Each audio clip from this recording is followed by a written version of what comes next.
मैं अश्विनी कुमार आपका अपना YouTube channel UP board online education पर स्वागत करता हूं। आज इस वीडियो में हम देखने वाले हैं यूपी बोर्ड क्लास 10th की साइंस।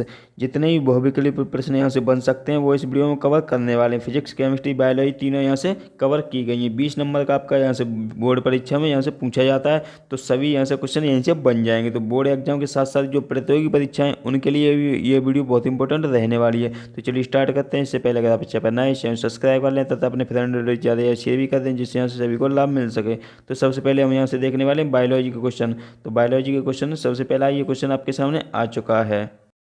आहार नाल के पेशीय संकुचन को कहते हैं। तो आहार नाल का पेशीय संकुचन क्या कहलाता है? क्रमाकुंचन कहलाता है। दूसरा क्वेश्चन है, जठर रस में निम्न में से एक नहीं पाया जाता। तो इसमें से कौन सा नहीं पाया जाता? ट्रिप्सिन नहीं पाया जाता है। वह एंजाइम जो सुक्रोज को ग्लूकोज तथा फ्रक्टोज में बदलता है। तो कौन सा एंजाइम है? ये हो जाएगा सुक्रेज एंजाइम यानी सुक्रोज।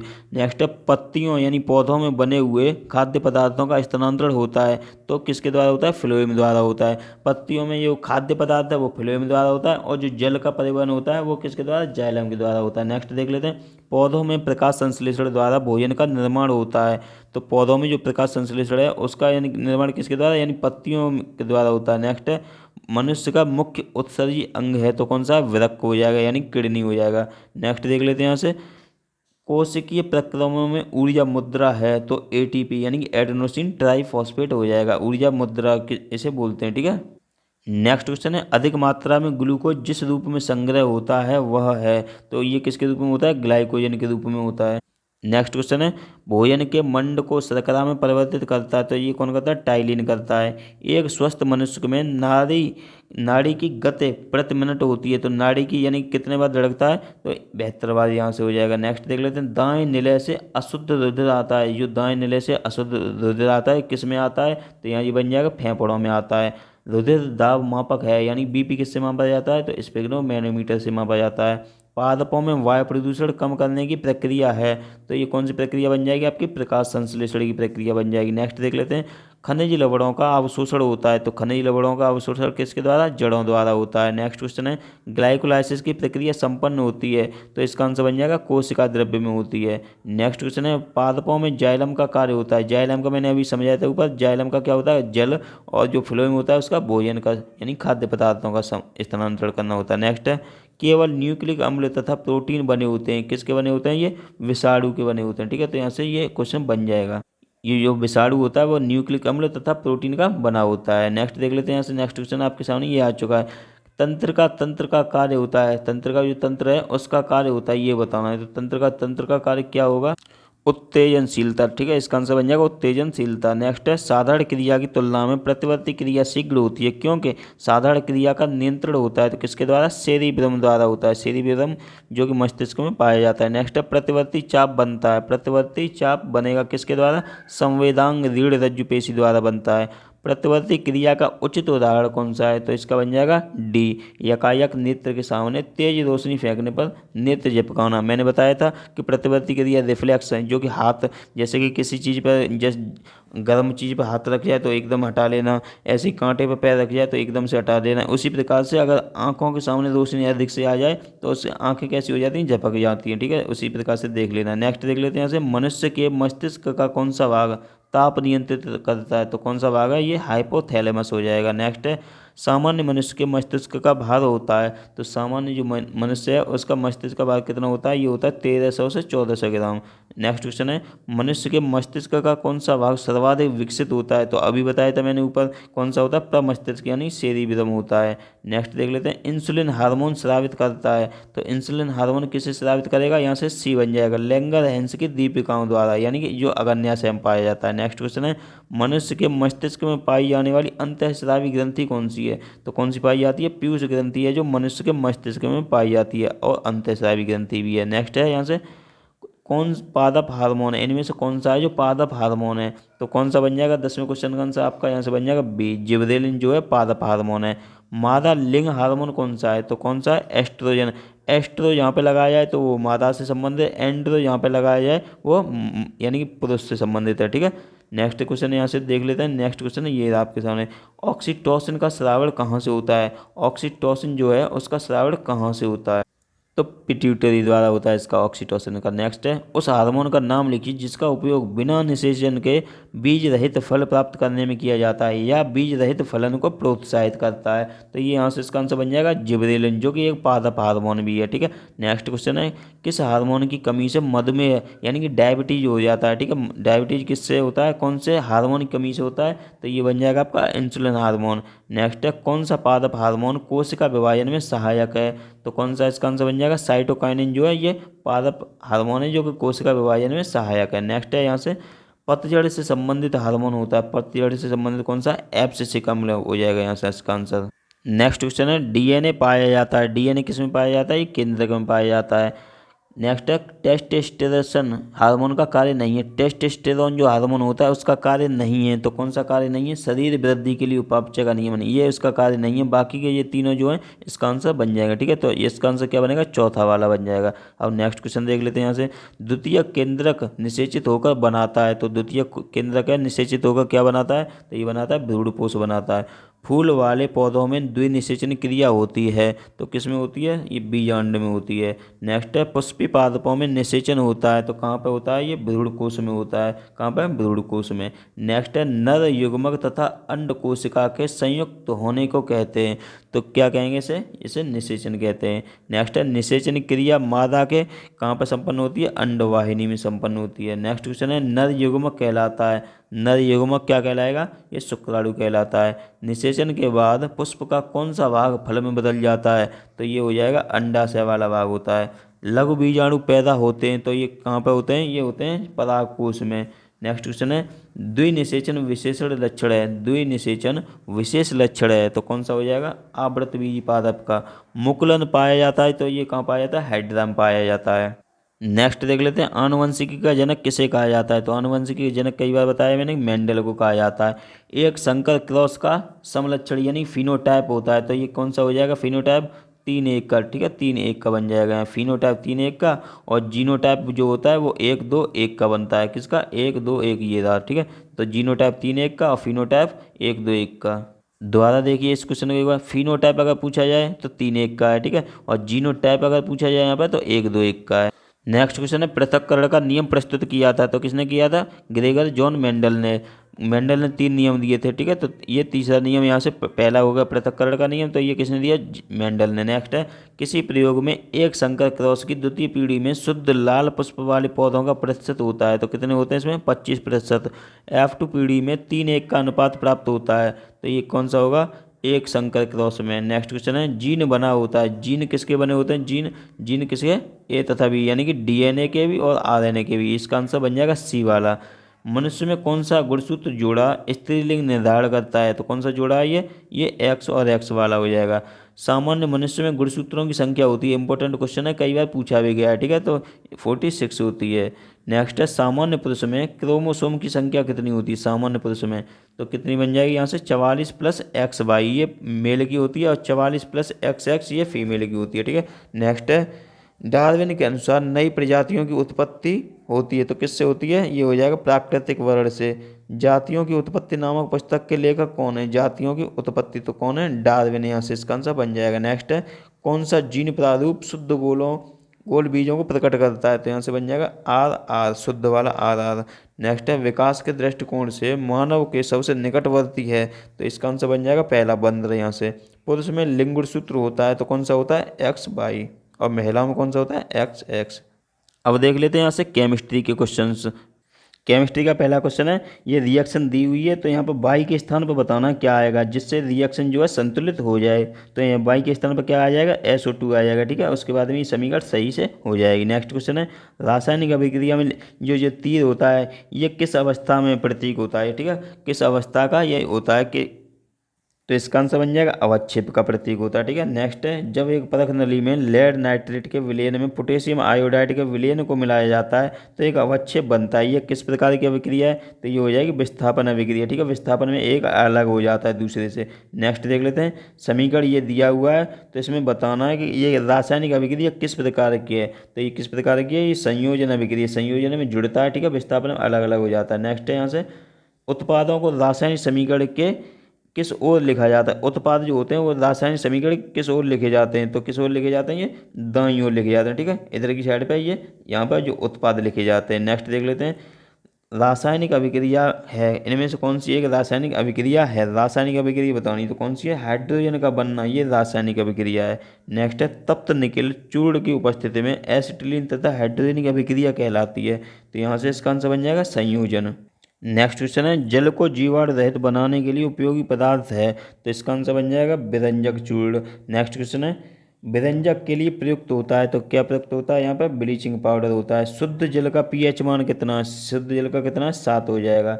उदासीनीकरण अभिक्रिया होती है, तो उदासीनीकरण इसका आंसर बन जाएगा तीसरा, अम्ल और क्षार के मिलने से।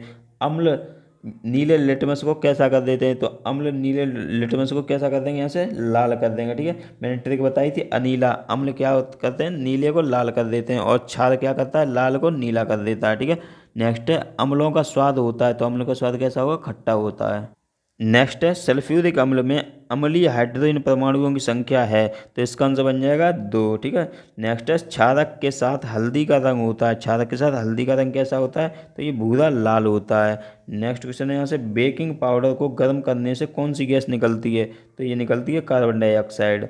नेक्स्ट क्वेश्चन है, सल्फर डाइऑक्साइड का जलीय विलयन होता है, तो सल्फर डाइऑक्साइड का जलीय विलयन कैसा होगा, अम्लीय होता है। यौगिकों में अम्लीय लवण कौन सा है, इनमें से अम्लीय लवण कौन सा है, तो इसका आंसर बन जाएगा NaHSO4। ये है H2SO4 के जलीय विलयन का पीएच मान है, तो इसका जलीय विलयन का पीएच मान कितना हो जाएगा, 7 से कम हो जाएगा, तो कैसा होगा, ये अम्लीय होगा। नेक्स्ट क्वेश्चन है, निम्न में से एक अधातु है जो द्रव तथा ठोस दोनों अवस्थाओं में मिलता है, तो इनमें से कौन सा हो जाएगा, इसका आंसर बन जाएगा डी, पारा। जो है, पारा का क्या सूत्र होता है, Hg होता है, पारा मरकरी। ठीक है, नेक्स्ट है, धातु जो सरलता से ऑक्सीकृत हो जाती है, तो कौन सी धातु है, ये Cu यानी कि कॉपर है। नेक्स्ट देख लेते हैं, कौन सी धातु अम्ल से हाइड्रोजन विस्थापित नहीं करती है, तो तीसरे का आंसर बन जाएगा आपका कॉपर। नेक्स्ट क्वेश्चन है, फेन प्लवन विधि निम्न में से किसके शुद्धिकरण के लिए प्रयुक्त होती है, तो ये इसका आंसर बन जाएगा सल्फाइड अयस्क के लिए होती है। नेक्स्ट क्वेश्चन है यहाँ से, ये युग्म दिया है। ठीक है, युग्मों में से कौन सा युग्म प्रतिस्थापन या विक्रिया देता है, तो इनमें से कौन सा हो जाएगा, दूसरा इसका आंसर बन जाएगा मैग्नीशियम क्लोराइड, विलयन और एल्यूमिनियम धातु यहाँ से। नेक्स्ट क्वेश्चन है, लेड नाइट्रेट का रासायनिक सूत्र है, इंपॉर्टेंट क्वेश्चन है, क्या बन जाएगा इसका आंसर, PbNO3 बन जाएगा इसका आंसर। नेक्स्ट क्वेश्चन देख लेते हैं यहाँ से, नेक्स्ट ये रहा, संतृप्त यौगिक है, इनमें से संतृप्त यौगिक बताना कौन सा है, तो असंतृप्त यौगिक कौन सा बन जाएगा, यहाँ पर असंतृप्त यौगिक C2H4 बन जाएगा। कौन सा इनमें से एल्कीन है, तो एल्कीन कौन सा है, C2H4, ये एल्कीन हो जाएगा। एल्केन का मतलब होता है सिंगल बॉन्ड, एल्कीन का मतलब होता है डबल बॉन्ड, और एल्काइन का मतलब होता है ट्रिपल बॉन्ड। ठीक है, तीनों यहाँ से याद रखने हैं। एल्कीन श्रेणी का प्रथम सदस्य है, तो कौन सा हो जाएगा, एथिलीन। नेक्स्ट है, एल्काइन बताना है, एल्काइन कौन सा है, इसमें से C3H4 हो जाएगा। नेक्स्ट क्वेश्चन देख लेते हैं, ब्यूटेनॉन में क्रियात्मक समूह है, तो ब्यूटेनॉन में क्रियात्मक समूह कौन सा है, तो ये हो जाएगा ये वाला। ठीक है, COO। नेक्स्ट है, प्रोपेनल में क्रियात्मक समूह है, तो ये इसका आंसर बन जाएगा पहला, CHO। किस यौगिक में अल्कोहलीय समूह उपस्थित होते हैं, तो इसका आंसर बन जाएगा आपका सेवंथ का, ये बी वाला। ठीक है, नेक्स्ट क्वेश्चन देख लीजिए यहाँ से, कीटोनी समूह उपस्थित है, इसमें से बताना है किस पे समूह पे उपस्थित है, तो इसका आंसर बन जाएगा डी। नेक्स्ट है, सजातीय युग्म है, तो कौन सा हो जाएगा, सी वाला, इसका आंसर बन जाएगा। नेक्स्ट देख लेते हैं, प्रोपेनॉल है, इसमें से प्रोपेनॉल बताना है, तो इसका आंसर बन जाएगा C3H7OH। नेक्स्ट है, प्रोपेन का आणविक सूत्र C3H8 है, तो इसमें क्या क्या उपस्थित है, तो इसमें 10 सहसंयोजक हैं। ठीक है, और नेक्स्ट देख लेते हैं, कार्बनिक यौगिकों में कीटोनिक क्रियात्मक समूह वाला है, तो इसमें से 12वें का आंसर बन जाएगा CH3COCH3। नेक्स्ट क्वेश्चन है यहाँ से, एल्डिहाइड है, तो इसमें से एल्डिहाइड बताना कौन सा एल्डिहाइड है, तो मेथेनल वाला एल्डिहाइड बन जाएगा। नेक्स्ट देख लेते हैं, मेंडलीफ की आवर्त सारणी में आवर्तों की कुल संख्या कितनी है, तो कितनी है, 7 है। नेक्स्ट क्वेश्चन है, किसी समूह में ऊपर से नीचे की ओर बढ़ने पर क्या होता है, तो क्या होता है, धात्विकता बढ़ती जाती है। एंटीमनी है, एंटीमनी क्या है, इसमें से उपधातु है, एंटीमनी क्या है, उपधातु। किसकी ऋणात्मकता सबसे कम है, इनमें से कौन सा है जो सबसे कम ऋणात्मकता है, तो इसकी हो जाएगी सोडियम की। नेक्स्ट देख लेते हैं यहाँ से, अब हम 5वां क्वेश्चन, एक तत्व M के कार्बोनेट का MCO3 है, तो इसका क्लोराइड सूत्र होगा, ये पिछली बार पूछा भी गया था क्वेश्चन। एम की जगह पर क्या आना है ये बताना है। तो एम कार्बोनेट का MC3O3 का बन जाएगा यहाँ पर पाँचवें का आंसर आपका पहला वाला, ठीक है, MCl2 बन जाएगा। नेक्स्ट देख लेते हैं, विकर्ण संबंध रखने वाले तत्व हैं, तो कौन सा हो जाएगा इसका विकर्ण संबंध का, लिथियम और मैग्नीशियम। नेक्स्ट क्वेश्चन है नियोन है, नियोन क्या है इसमें से, नियोन बन जाएगी आपकी अक्रिय गैस है। क्षारीय धातुएं हैं, तो क्षारीय धातुएं कौन कौन सी, लिथियम, सोडियम और पोटेशियम, ये यहाँ से क्षारीय धातुएं बन जाएंगी। अब यहाँ से देख लेते हैं हम फिजिक्स के क्वेश्चन, फिजिक्स के इंपॉर्टेंट क्वेश्चन है जो यहाँ से हम कवर करने वाले हैं। पहला क्वेश्चन है निम्न में से कौन सा सही नहीं है, तो कौन सा सही नहीं है इसमें से, प्रकाश अनुदैर्ध्य तरंग है, ये सही नहीं है क्योंकि प्रकाश क्या है, अनुप्रस्थ तरंग है, यहाँ से ये देख लेना है। नेक्स्ट क्वेश्चन है समतल दर्पण की फोकस दूरी होती है, समतल दर्पण की फोकस दूरी कितनी होती है, अनंत होती है। समतल दर्पण द्वारा निर्मित प्रतिबिंब का आवर्धन होता है, तो कितना होगा, 1 हो जाएगा, ठीक है। समतल दर्पण द्वारा निर्मित प्रतिबिंब का आवर्धन कितना हो जाएगा, 1। नेक्स्ट है यदि किसी वस्तु को एक दर्पण के सामने रखने पर प्रतिबिंब सीधा, आभासी, बड़ा बने तो वह दर्पण होगा, तो किस प्रकार का होगा, अवतल दर्पण। नेक्स्ट है किसका दृष्टि क्षेत्र सबसे अधिक होता है, तो यहाँ से इसका आंसर बन जाएगा दूसरा, उत्तल दर्पण का। उत्तल दर्पण से बनने वाले प्रतिबिंब की प्रकृति है, तो कैसी है ये, आभासी तथा सीधा है। यदि उत्तल दर्पण के सामने वस्तु 2F पर रखी जाए तब उसका प्रतिबिंब बनेगा, तो कैसा प्रतिबिंब बनेगा, 2F पर ही बनेगा। 1 मीटर फोकस दूरी के उत्तल लेंस की क्षमता होगी, तो कितनी होगी, यहाँ से ये हो जाएगी +1D, यानी D का मतलब होता है डायोप्टर। नेक्स्ट है 50 सेमी फोकस दूरी वाले उत्तल लेंस की क्षमता होगी, तो कितनी हो जाएगी 50 वाले की, इसकी बन जाएगी +2 डायोप्टर, ठीक है। नेक्स्ट क्वेश्चन है प्रकाश के अपवर्तन में यदि दोनों माध्यमों के अपवर्तनांक समान हो तो अपवर्तन के पश्चात प्रकाश की किरण होगी, तो यहाँ से बताना है। तो 10वें का आंसर बन जाएगा आपका C, बिना विचलित हुए सीधी निकल जाएगी। नेक्स्ट देख लेते हैं कांच का अपवर्तनांक अधिकतम होता है, तो ये कहाँ पर होता है, बैंगनी रंग के लिए अधिकतम होता है। जल में डूबी हुई छड़ मुड़ी हुई प्रतीत होती है, इसका कारण बताना है, तो इसका कारण क्या बन जाएगा, ये अपवर्तन बन जाएगा। इंपॉर्टेंट क्वेश्चन है, याद रखना है। नेक्स्ट देख लेते हैं एक उत्तल दर्पण की फोकस दूरी 12 सेंटीमीटर है, दर्पण के उत्तल पृष्ठ की त्रिज्या होगी, तो कितनी होगी, ये 24 सेंटीमीटर होगी। प्रकाश का वेग निम्न में से किस माध्यम में सबसे अधिक होगा, तो ये बन जाएगा कांच में सबसे अधिक होगा। नेक्स्ट है एक अवतल लेंस की फोकस दूरी 5 मीटर है, तो इसकी क्षमता क्या होगी, तो इसका आंसर बन जाएगा आपका D, 5.0 डायोप्टर। नेक्स्ट है एक लेंस की क्षमता +1 डायोप्टर है, उसकी फोकस दूरी होगी, तो कितनी होगी, 100 सेंटीमीटर होगी। नेक्स्ट क्वेश्चन देख लेते हैं अवतल दर्पण द्वारा किसी वस्तु का सीधा व बड़ा प्रतिबिंब बनाने के लिए उसे रखना होगा, तो किस में रखना होगा, ये रखना होगा दर्पण के ध्रुव P और उसके फोकस बिंदु F के बीच रखना होगा। नेक्स्ट क्वेश्चन है स्वस्थ आंख के लिए दूरबिंदु होता है, तो दूरबिंदु बताना है, तो कहाँ पर होता है, अनंत पर होता है, ठीक है। स्पष्ट दृष्टि की न्यूनतम दूरी कितनी है, तो ये हो जाएगी 25 सेंटीमीटर। इंपॉर्टेंट क्वेश्चन है दूसरा वाला, और पहला वाला भी इंपॉर्टेंट है, ठीक है। आंख के किस बिंदु पर प्रतिबिंब बनने से वस्तु दिखाई नहीं देती है, तो कहाँ पर प्रतिबिंब बनेगा तब दिखाई नहीं देगा, अंध बिंदु पर। नेक्स्ट है आंख के किस बिंदु पर प्रतिबिंब बनने से वस्तु दिखाई देती है, तो किससे दिखाई देगी, पीत बिंदु पर। नेक्स्ट क्वेश्चन है मानव नेत्र पर रेटिना पर बनने वाला प्रतिबिंब है, मानव नेत्र पर रेटिना पर बनने वाला प्रतिबिंब कैसा होता है, तो कैसा होगा, यहाँ से ये होगा उल्टा होता है परंतु सीधा दिखाई देता है, ठीक है। नेक्स्ट क्वेश्चन है मनुष्य की आंखें वस्तु का प्रतिबिंब बनाती हैं, तो कैसा बनाती हैं, रेटिना पर बनाती हैं, ठीक है। दूर दृष्टि के कारण प्रतिबिंब बनता है, तो कहाँ पर बनेगा, रेटिना के पीछे बनता है।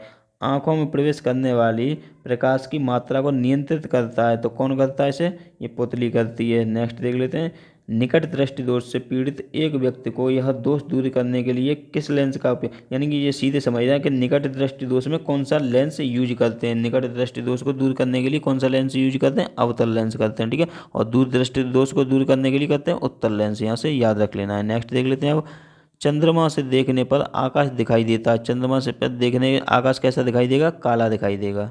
नेक्स्ट क्वेश्चन है किलोवाट घंटा मात्रक है, तो किसका, विद्युत आवेश का मात्रक है, किसका मात्रक है, ये विद्युत ऊर्जा का, ठीक है। किसका मात्रक, किलोवाट घंटा, ये विद्युत ऊर्जा का मात्रक हो जाएगा। नेक्स्ट क्वेश्चन देख लेते हैं एक पावर स्टेशन की सामर्थ्य 200 मेगावाट है, तो इसके द्वारा प्रतिदिन उत्पन्न विद्युत ऊर्जा होगी, तो कितनी उत्पन्न होगी, यहाँ से ये हो जाएगा 4800 मेगावाट प्रति घंटा। नेक्स्ट है यदि एक विद्युत बल्ब पर 12 वोल्ट एवं 30 वाट लिखा है तो इसमें प्रवाहित धारा होगी, तो किस प्रकार की होगी, यहाँ पे ये होगी 2.5 एम्पियर। नेक्स्ट क्वेश्चन देख लेते हैं इसका आंसर बन जाएगा 8वें क्वेश्चन का आंसर C, ठीक है, 484 ओम।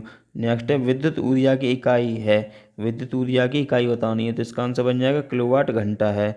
1 किलोवाट घंटा में जूल की संख्या कितनी होती है? तो कितनी होती है? 3.6 इंटू 10⁻6 होती है। एक अश्वशक्ति बराबर है तो किसके? 746 वाट के बराबर है।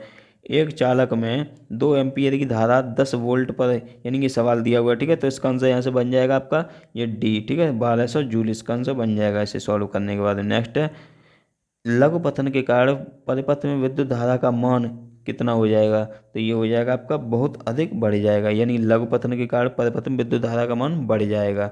नेक्स्ट है यहाँ पे ये सॉल्व करके सवाल इसका आंसर निकल के आएगा पहला 75 मेगावाट।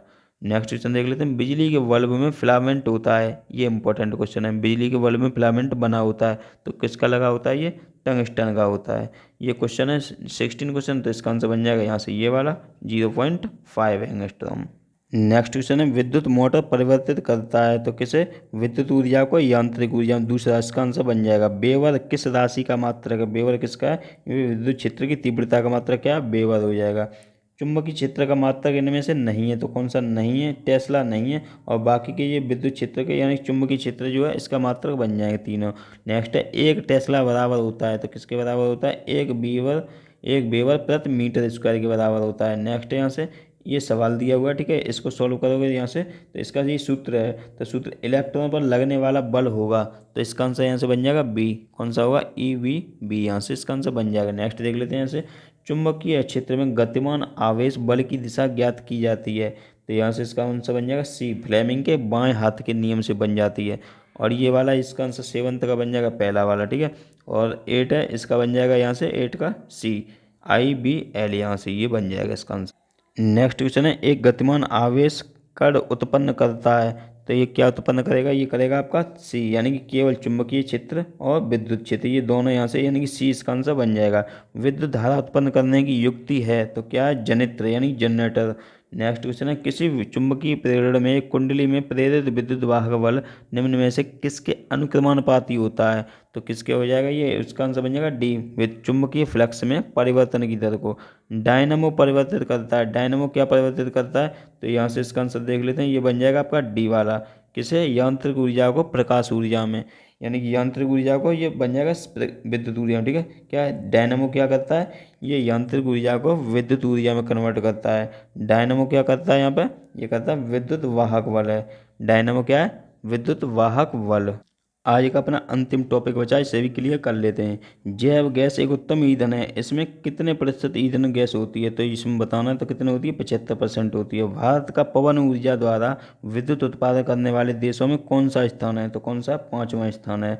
नेक्स्ट देख लेते हैं, नवीकरणीय ऊर्जा का स्रोत है तो इसमें से कौन सा उदाहरण बन जाएगा? नवीकरणीय का सूर्य बन जाएगा। प्राकृतिक गैस का मुख्य अवयव कौन सा है? प्राकृतिक का बन जाएगा आपका सी वाला, मीथेन, ठीक है। नवीकरणीय वाले कौन से होते हैं? जो कभी समाप्त न हो वो वाले नवीकरणीय होते हैं। अनवीकरणीय जो समाप्त हो जाते हैं, जैसे पेट्रोल, LPG, कोयला, ये समाप्त हो जाते हैं तो अनवीकरणीय बन जाएंगे। नेक्स्ट देख लेते हैं, पवन चक्की कार्य करती है तो किसका कार्य करती है? वायु की गति ऊर्जा से कार्य करती है। परमाणु नाभिक का दो बराबर भागों में टूटना क्या कहलाता है? तो ये कहलाएगा विखंडन। नेक्स्ट देख लेते हैं, नाभिकीय रिएक्टर में मंदक का कार्य करता है। नाभिकीय रिएक्टर में मंदक का कार्य क्या करता है? जिंक की छड़ है यहाँ से। नेक्स्ट है, वर्ष के किस माह में पवन प्रवाह अत्यधिक मंद होता है? तो यहाँ से बन जाएगा जनवरी में। नाभिकीय संलयन होता है तो किस में होगा? हाइड्रोजन बम में होता है।